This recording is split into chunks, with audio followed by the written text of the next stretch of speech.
Revenue సదస్సును రాష్ట్ర విద్యుత్ శాఖ మంత్రి గొట్టిపాటి రవికుమార్ ప్రారంభించారు.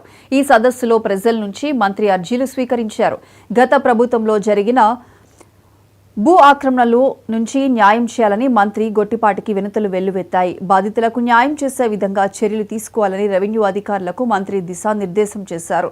సదస్సు అనంతరం 1,56,00,000 సీఎం రిలీఫ్ ఫండ్ చెక్లను 117 మందికి అందజేశారు. Eluru project distributary committee chairman గా బస్వా వీర వెంకట నాగేంద్ర, వైస్ చైర్మన్ గా ఊట ఆది విష్ణు ఏకగ్రీవంగా ఎన్నికయ్యారు. పెద్దాపురం ఏలేరు ఈఈ కార్యాలయంలో ఎన్నిక ప్రక్రియ జరిగింది.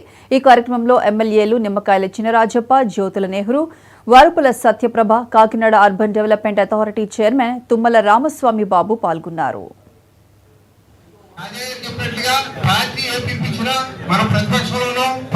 అధికార పార్టీ చేస్తున్నటువంటి కార్యక్రమాలకి కళ్ళు తెప్పించే విధంగా మమ్మల్ని పిల్లలేదు టైం ఖాళీ లేదనకుండా 27వ తారీఖే కాకుండా